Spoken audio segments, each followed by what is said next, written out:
We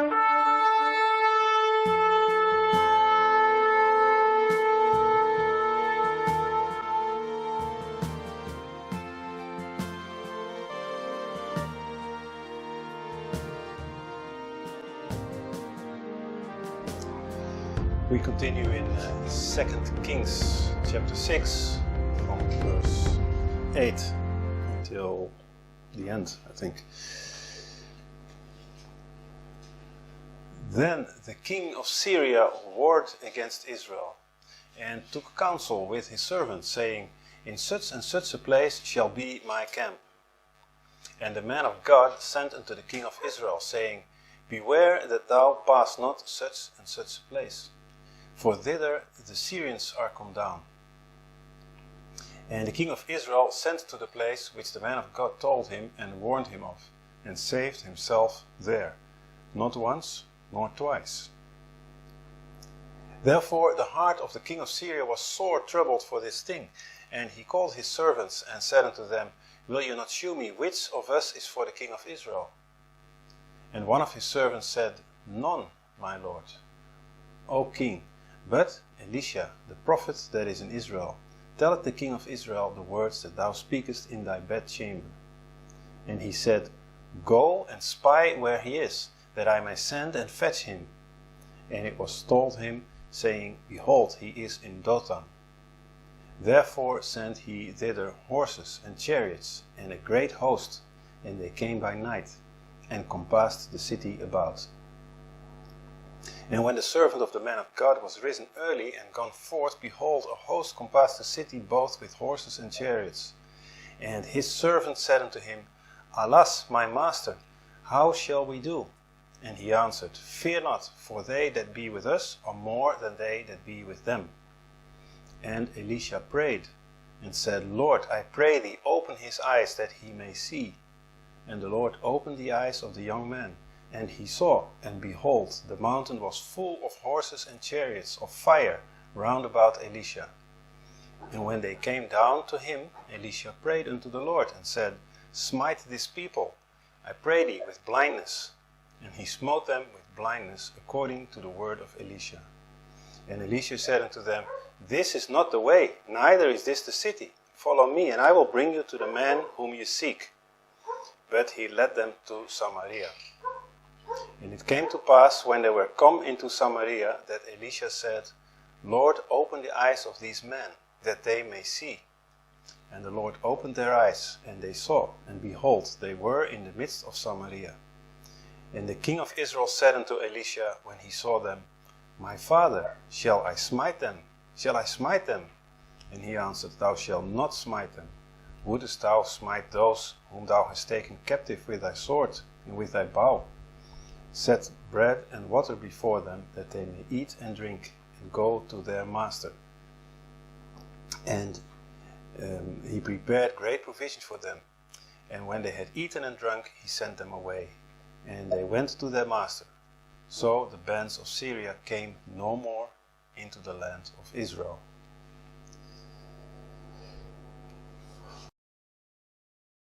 A peculiar story. And I titled today's message "Seeing Blind," because it has everything to do with seeing and with blindness in different ways. First of all, we see it begins with the king of Syria warred against Israel. Again, he is called the king of Syria. He goes still without name, and as we said before, that's like a degradation actually. If we look at the great kings in history, great, at least great according to the standards of man, they have names. Alexander the Great or Napoleon, we have names attached to these, and when we hear the name, we know who it is about. But here, this one has no name. It will change, by the way, in the next time that we read about him, but it's another story. So he was planning raids against Israel. It's not a war. He's not invading Israel to take it over, but he's doing raids. He's just going in with not his whole army, with smaller bands, and taking plunder, taking slaves. And this is actually how, in the previous story of the healing of Naaman, we read about this maid, this Hebrew maid that was serving in his household. This is how she came there. They just took her in one of these raids as a slave or a servant. This is what they did, and so they were really being a great annoyance, to say the least, on the Israelites. So the king of Syria was plotting, and he was choosing places, and he said, we're gonna put our camp there, and from there we're gonna do this raid. And every time he made his plans, they got thwarted. Elisha knew exactly where he would go, and he would inform the king of Israel, by the way, who also goes in this story without name. But we know it's Jehoram. So the plans could not continue. And we see that through Elisha, God was actually blessing the king of Israel, in spite of the fact that he was ungodly in every possible way. And God was through that also blessing the nation of Israel, because these attacks were thwarted. And of course there was a purpose for this. The king of Syria was very troubled because of this, and he thought there was a traitor, a spy among his people, and so he wanted to find out who it was. What we see here, the king of Syria was a wicked man, and we will find out even in the next chapter, or in the remainder of this chapter, I think it is, that he's very wicked actually. And wicked men work in secrecy. This is typical. It's typical. They have to do their plans in secrecy. And they were only known to his inner circle. It says the things that he speaks in his bed chamber, in his bedrooms. So private it is, so secret, only a few people around him knew about it. And yet the information was leaked. You see that it speaks here about this inner circle, but there is no mentioning of Naaman. We know, of course, that Naaman was closest to the king of Syria. We know this from a previous story. But here he's not mentioned. So it's an indication that he indeed might have left his position and truly served the God of Israel that he found. He's no longer mentioned. That's just a side note. Wicked men can only get around in secrecy. As soon as their secrets, their dishonest behavior is exposed to the light, they can no longer do what they do. And whether it's dishonest doctors or lawyers or politicians, which we see all the time around us, it's all the same thing. They have to do their things in secrecy. Only people that are good, honest, that deal with integrity, they can be open about what they do. And it says in Ephesians 5, verse 11 and 12, have no fellowship with the unfruitful works of darkness, but rather reprove them or expose them. For it is a shame even to speak of those things which are done of them in secret.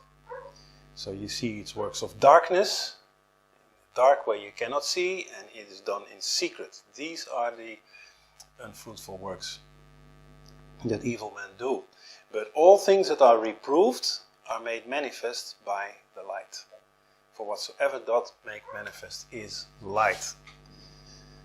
And so that's what we see here. Elisha shines a light on these secret works of darkness, and fruitful works of darkness. And they're exposed. They're made manifest. So that's one thing we see. The other is that nothing, but really nothing, can be secret enough to escape the knowledge of God. Man can think that he can act in secrecy, like Gehazi also did before, but to God everything is out and open. And God revealed it to Elisha, who was far away in Israel. And he knew exact details of the plans that the king of Syria had. He had supernatural knowledge. And we've seen it a lot of times, and we will see it again with Elisha, that God gives him supernatural knowledge. And it is because his close relationship, his continuous communication with the Lord. And we saw it when Gehazi went after Naaman to get some reward. Elisha knew exactly the details. He knew that Naaman had jumped off his carriage and ran towards Gehazi, which happened the furthest away from him. He could not possibly naturally have seen it, but he had seen it supernaturally through God.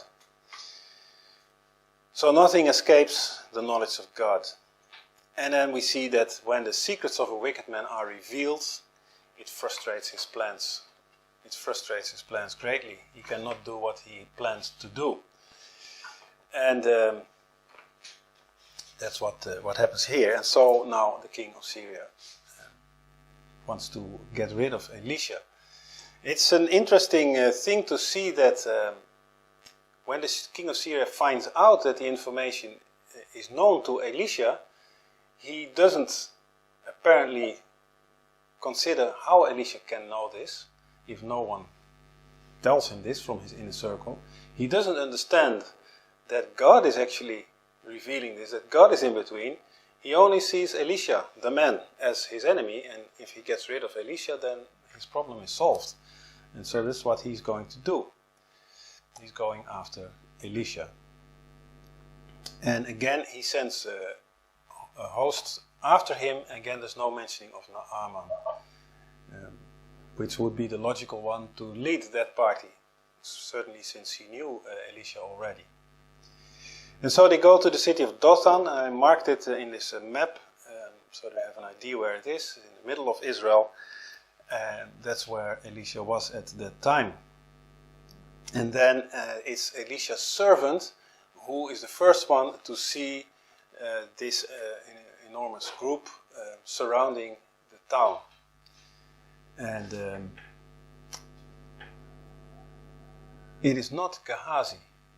Remember, Gehazi had left the presence of Elisha with leprosy. And so this is another servant. We don't know who it is. His name is not mentioned. He was most likely one of the young men from the sons of the prophets, from the schools of the prophets, that took Gehazi's place as Elisha's servant. And Gehazi, his name means Valley of Vision. And now you begin to see also the irony and the sad thing with Gehazi. His name shows that in a valley you cannot have vision, and this was actually him. He just couldn't see, not because he couldn't, because he didn't want to. Of course, it was the result of his heart. He was spiritually blind. He was spiritually blind, and he had remained spiritually blind because he chose to be. This servant was also spiritually blind. At this moment, he sees this host. This is what he sees with his natural eyes, and he is afraid. He's not only afraid; he panics. He is very scared because this is such a threat. They're surely gonna die. And it's very interesting to see his response. It's very similar to what we read last week when we read about the axe that fell in the water. It was also one of these young men, sons of the prophets. Maybe it was the same, who knows? It could very well be, because in verse 5, we read last week when this axe head falls in the water, what does he say? Alas, master, for it was borrowed. And here in verse 15 he says, Alas, my master. How shall we do? It's the same response. This shows two things. First of all, this I don't know what to do, this idea. But secondly, he knows where to turn. In both cases, He turns to his master. That's the God-given authority. And that is good. Elisha, El-Shua, is a type of Yeshua. If we panic, if we are in fear of what we see, this is what we should do. Alas, my master. We call upon the name of Jesus. Jesus, Yeshua. Help me. What can I do now? And so he follows the correct route. And we can also see that this servant's heart, contrary to that of Gehazi, this servant's heart is ready to receive the Lord. What does Elisha do to take away this fear? And again, this calmness that Elisha has is beautiful to see. Will come again next time.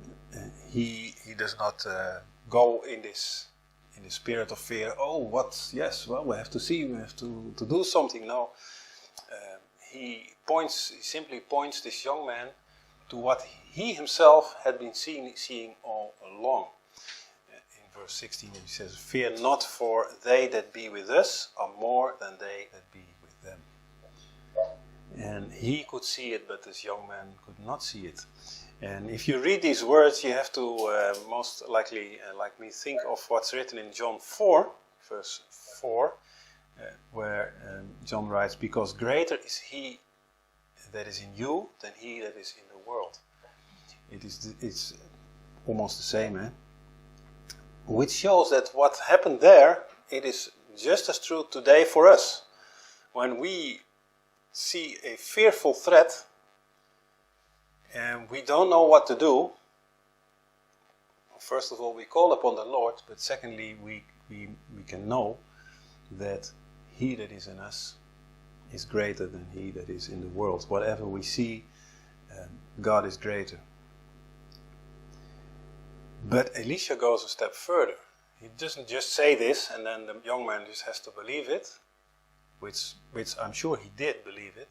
But Elisha prays. It says he prayed. And he says, "Lord, open his eyes." And the prayer is answered immediately. And now this young man's eyes are open and he sees what was invisible to him before. What was unseen to him now becomes seen. And here you see the contrast with Gehazi.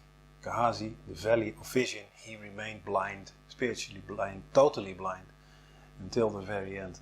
But this young man, his heart was right. He called upon the Lord, and the Lord gave him light in his spiritual eyes, so to speak. And he saw this enormous host, horses and chariots of fire. And we can be sure 100% that Elisha prayed just as well for Gehazi, probably much more, because Gehazi needed it more. He has prayed for him just the same. And so you might ask yourself, why was the prayer here answered immediately? And it was a very short prayer, one sentence, and bam. And why didn't it happen for Gehazi? It's all depending on the heart of the receiver. God answered the prayers that Elisha had for Gehazi in the sense that he was patient with Gehazi. He allowed him to walk next to Elisha, the man of God. He allowed him to see the miracles firsthand, even to perform a miracle himself, put the staff on the dead boy's body. But Gehazi's heart was not right. He was not willing to receive this grace. So that's the difference. It says the prayer of a righteous man travails much. This is true. But if it is a prayer of intercession, ultimately it depends on the heart of the receiver whether something will happen, a change will happen there, whether he will be saved. The unseen becomes visible. And if we are ready to receive Christ in our hearts, he will give us light. He is the light of the world. He will give us light and he will give us sight. And he will give us eyes to see.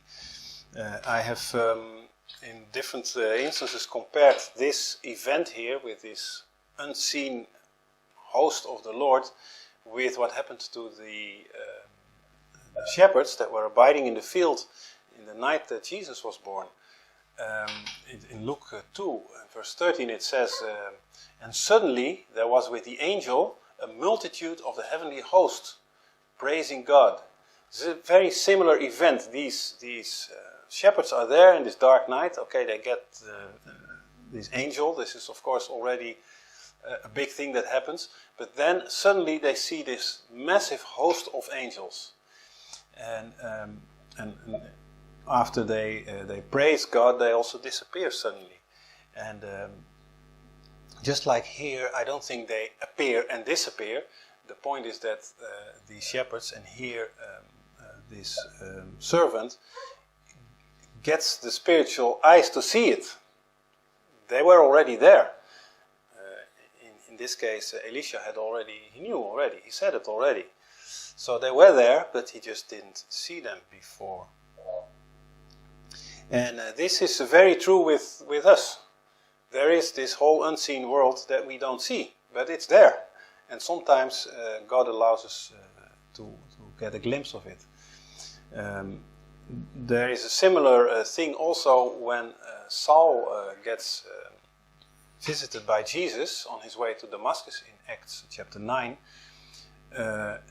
He sees this light that's all around, this bright light, and then he becomes blind. So his natural sight is taken away for 3 days. But what happens in this process is that his spiritual eye is opened, and once he gets the light in his heart, also his natural sight is restored.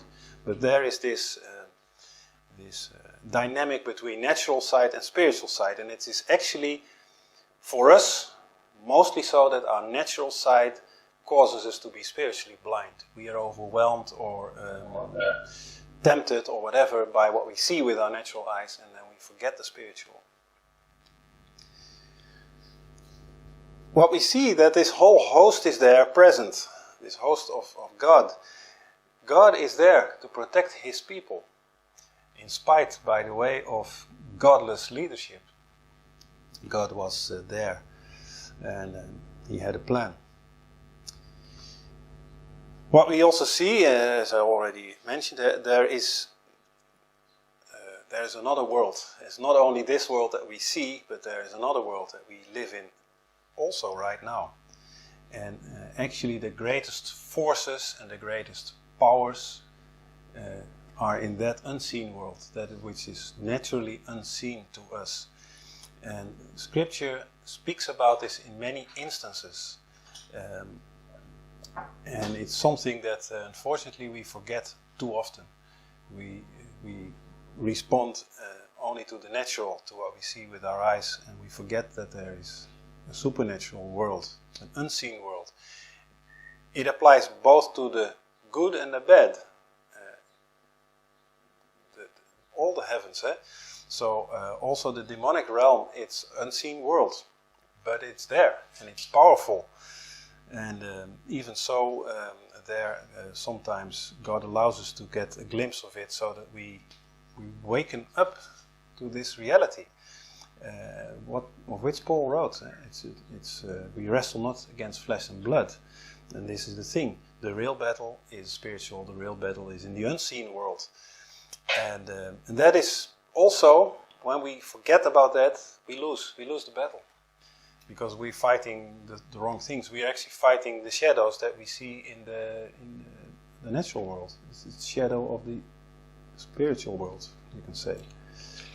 This story here is all about seeing and about blindness. And this is, of course, the most obvious thing, the servant who gets to see this heavenly host. But it continues. In verse 18, it then says, and when they came down to him, and you might think if you read it right after verse 17 that it speaks about the heavenly host, but of course not, it's about the Syrian army, when they came down. Now you would think there is this heavenly host, these chariots and horses of fire, So they will defeat and destroy the Syrian army, and that's it. But no. Actually, in the story, this army is not doing anything. Not that we know of in the natural world. The Syrian army comes down, and what happens? Elisha prays. He again prays, and it is a short prayer again. It's just one sentence. Smite these people with blindness. Now, for sure, it's the Holy Spirit who gave Elisha to pray this particular thing. It was not just Elisha's idea, oh, let's make them blind. He was acting as God's instrument, and God had a plan here, and Elisha was the instrument in it. So he prayed this prayer, and you see again, like in the previous stories, that although God has a plan and he will fulfill his plan either way, but he uses man to act in it, to do his part. And this is again allowing man to show his faith. Elisha acts in faith. The prayer again is answered immediately. And it has to be, by the way, answered immediately because there's no time here. And so it's answered immediately. And it's an interesting thing. Just before, Elisha's servant's spiritual eyes were opened, and now the soldiers' natural eyes are closed. One gains spiritual sight and they lose natural sight. Again, there is this dynamic between the two. And as I put it, for one, the unseen was revealed, for the other, the seen is concealed. Now, the word used for blindness here is also an interesting word. It's the same word we find in Genesis 19, verse 11, where these two messengers come to Abram, to Sodom actually, to warn Lot and his family.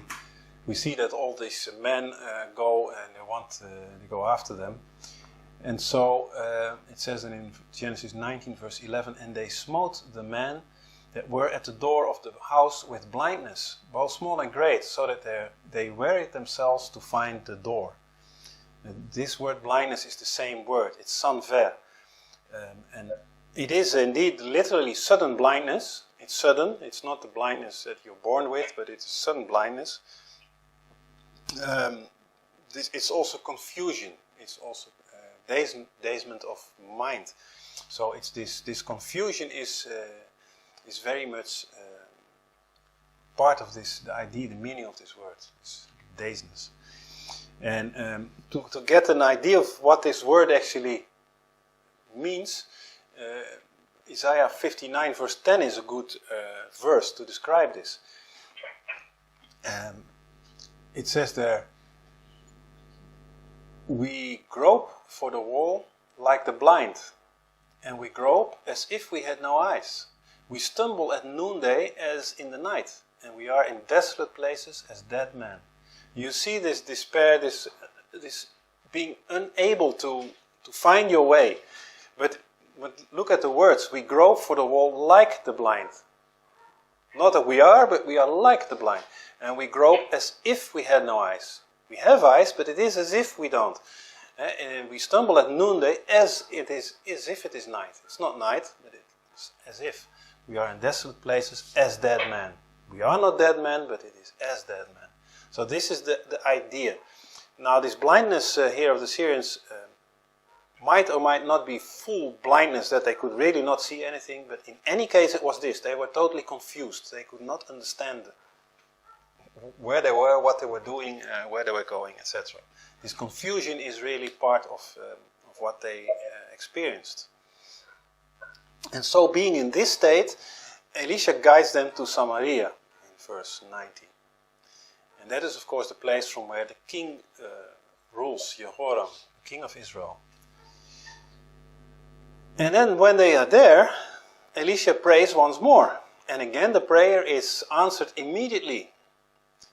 Elisha prays for their eyes to be opened again. And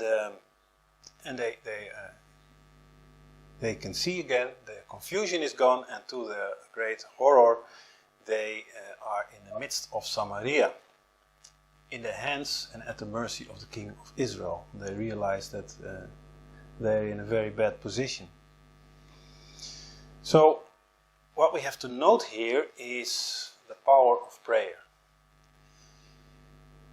3 times we see Elisha prays, and you have to imagine what's happening here. There is an army, quite a big host, come down from Syria into the heartland of Israel. And unlike before, Elisha has not warned the king of Israel that the Syrians would come in. He hadn't said anything. Not even to his servant, who wakes up in the morning and he sees this whole army, to his surprise. So there is this army, and Elisha has nothing else than prayer to go against this whole army. There's only prayer. No other weapon, no plan B, nothing. And this is because he realizes what Paul writes in Ephesians 6. Our fight is not against flesh and blood. He is not impressed by all these men and horses and chariots and weapons and all these things. It's about. That is merely a manifestation of the real battle. And so he fights the battle where it needs to be fought, with prayer in the spirit, and not with armies and soldiers and weapons. Prayer is all we have, actually. And if you say it like that, it seems like it's little, but actually it's the most powerful we have. It's, you can say, the secret weapon. And that is probably also why Paul, when he writes about spiritual warfare in Ephesians chapter 6 and about the armor of God, he ends by saying, praying always with all prayer and supplication in the Spirit. And watching thereunto with all perseverance and supplication for all saints. So he ends with prayer. And he says, always with all prayer. So that is actually the most powerful of all weapons.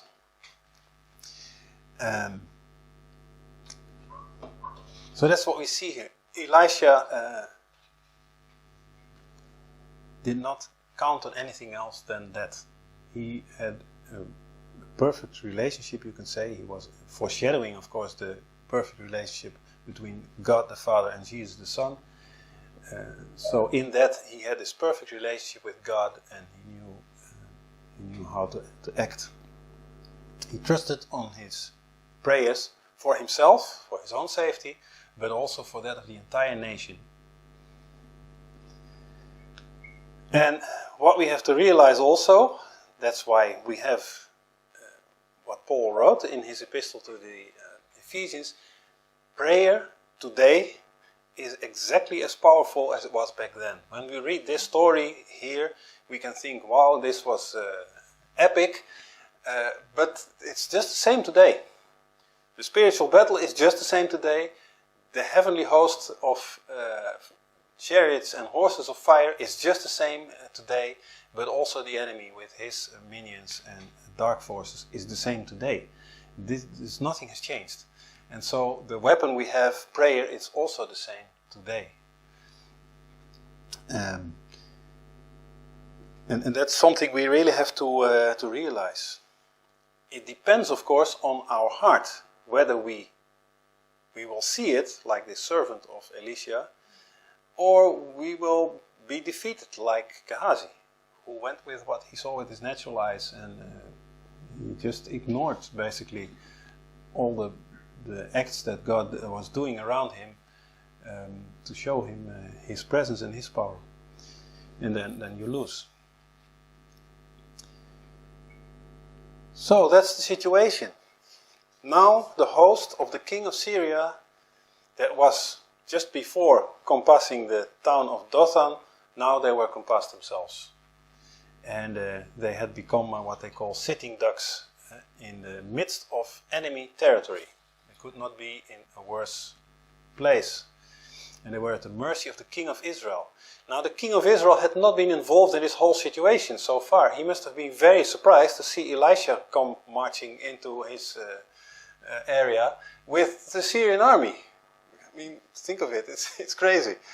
And so he also realized something here. And he was once again, just as before in the war with Moabites, he was confronted with the power of God. And this was grace. God was showing grace to this king. He had, just like Gehazi had many times, he again had a chance to see the power of God and to surrender to God and make Israel again a nation of God instead of a godless nation. And you would think he gets it, because how does he call Elisha? It's very surprising. He says in verse 21, my father. He calls Elisha my father. That's interesting. Now you think he's lost his pride and he is humbled down. Now he's changing. Unfortunately, it's only short-lived. But in this moment, he realizes he is totally depending on Elisha. What's happening here is totally out of his control. And so he submits to that for the moment. And he asks, shall I smite them? And he asked twice. You see this eagerness. Now I can destroy them. Please, let me.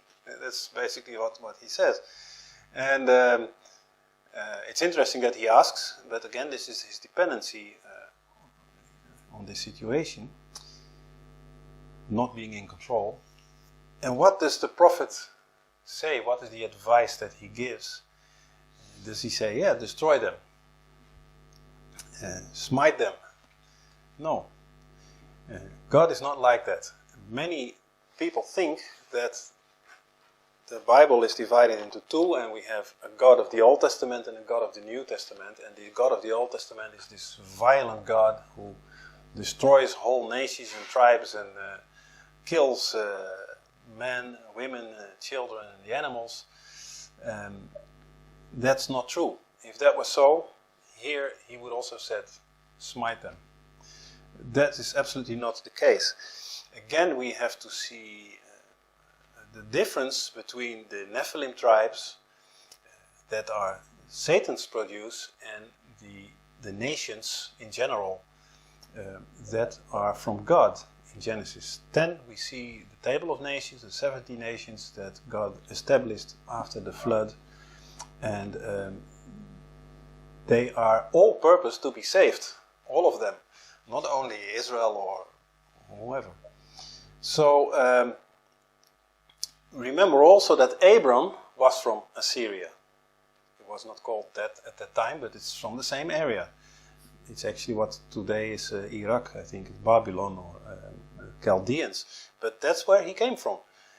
And so were Jacob's wives, Rachel and Leah, and their two handmaids, Bilhah and Zilpah. They were all from there. So you can say the father and the mothers of Israel were actually Syrian. So God had nothing against these people in particular. Even more so, we see that in the millennium in Isaiah 19, God says there will be a highway from Egypt to Assyria. And he names specifically Israel, Syria and Egypt, these three. And he says Assyria is the work of my hands. So he has apparently sympathy for these people, this region. The Syrians were not killed, and they were also not made into slaves. They did not take all their weapons and embarrass them or anything. No. Elisha tells the king to feed them, to give them food. And again, this is an important detail that we will come back to next time, Lord willing. But they get food and drink. Great provision, it says, so that they are strengthened and they feel good, and then they could go back home. Now, was the most illogical and the most unstrategic thing anyone could do. Any general military leader would say, "You're stupid," because they will come back after you. But God was showing them his ways. And he was teaching both kings, the king of Syria and the king of Israel, something. And of course all these soldiers that were involved as well, they must also have thought, what's going on here? One moment they thought they would be killed, and the next moment they get a meal presented. And what is the result of this? In verse 23, the last verse that we read, "So the bands of Syria came no more into the land of Israel." These raids stopped. They stopped. And so you see that evil can be overcome by good.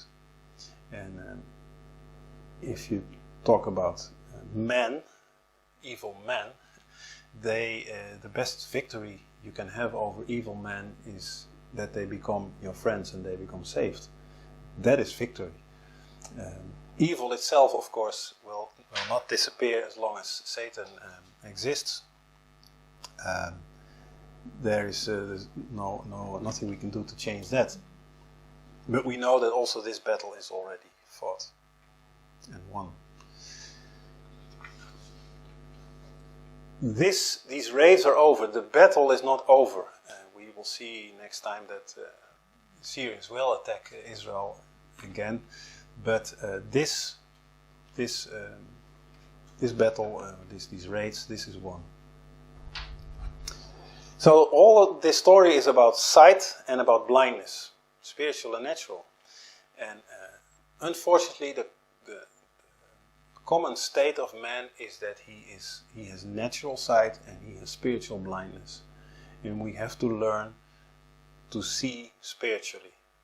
Also, we keep, of course, our natural sight, but we have to, first of all, see spiritually and respond on what we see spiritually, not on what we see with the natural eyes. And so if we look at these different characters here in closing, we see Elisha, as we have seen in the previous stories, past weeks, he has supernatural vision. God allows him to see whatever is relevant for God's plan. He has no need to send out spies to find out what the king of Syria is going to do. Nothing of this. God reveals to him whatever he needs to know. We see the servant of Elisha, who had natural vision. He saw the armies of the Syrians, but on top of that he received supernatural vision. That is a great blessing. That is what we all want and need. We cannot fight the spiritual battle. We cannot actually spiritually survive this world without supernatural vision, and it can only come from God. And again, note that these heavenly host of horses and chariots of fire, they don't come to action in this whole story. It was purely something that God showed to Elisha and to his servant to give them confidence. I'm with you. And that is what he can show us. It doesn't mean that he will also supernaturally intervene with fire from heaven and all these things. The Syrians, the soldiers, they had only natural sight. They came full with rage to get Elisha, in this case. This was their mission. But as they had come into Israel many times before, to take plunder, to take slaves, to kill and destroy. Only natural sight. And even that was temporarily taken from them. They were totally confused and could not see anymore where they were. The king of Syria, again, goes without name, he had only natural sight. Clearly. He had to send in spies to find out where Elisha was, because he couldn't know otherwise. He could not go to the temple of his god Rimmon and ask his god, where is Elisha? Because his god was just a statue and wouldn't tell him anything. So he needed spies. Everything was natural for him. There was no supernatural. And even after his experience with Naaman, the one he respected so much, that he gave so much wealth with him to pay for his healing, even after that he did not accept that the God of Israel is the true God. And now he got another chance to see the power of God. Instead of his armies being destroyed, he saw the act of grace that God was showing. And God was showing grace for him also, to see this, to allow him to see this. Another chance. And just like the king of Israel, Jehoram, who goes also without name here, he had only natural sight. He had no clue what was happening. It was Elisha that told him, don't go to such and such place. And it was Elisha who came marching into Samaria with the Syrian army. And then, what's going on? After his experience with the battle with the Moabites, where he saw God's hand, after his experience with Naaman, the cure of Naaman, which he knew about, of course, he too got another chance to see the power of God. And this is grace. This is grace. God, if God was anything like human nature, he would have said, goodbye with you. You had your chance. I'm fed up. But we can be grateful that God is so patient with us. And so it seems even that this king learned something when he calls Elisha my father. But before the end of this chapter, actually we will see that this whole story gets turned upside down. Neither one of these two kings has learned a thing. And they remain spiritually blind. And the Syrian king, whose soldiers get food from the Israelites, they will starve to death the Israelites. So it's really upside down. And this Israeli king, Jehoram, who calls Elisha my father, he will literally wish for Elisha to be beheaded. He will vow, if I don't have his head by the night, then all these plagues may come upon me. So we see how things will turn around. And even the heavenly hosts will come into action. That's in the next chapter, chapter 7. No one will see them, but they will hear. They will hear them. So everything changes. It doesn't mean that God has failed. On the contrary. What we see here is what Jesus teaches in Matthew 5, where he says, love your enemies, bless them that curse you, do good to them that hate you, and pray for them which despitefully use you and persecute you. He doesn't say, if you do so, they will turn to God and they will be saved. They will still remain your enemies in many cases. They will still be lost. They will still go after you. But that doesn't mean that you should not do these things. And so God shows here his nature and he shows his grace. But it doesn't mean that all are ready to receive it. That's another thing. And so this is for us also the question, what do we do when God shows his grace and his patience over and over and over again? Do we answer to this call of grace? Are our hearts ready to receive, like this servant of Elisha, so that we gain a spiritual sight? Or do we choose to stay spiritually blind? That is the question. Amen.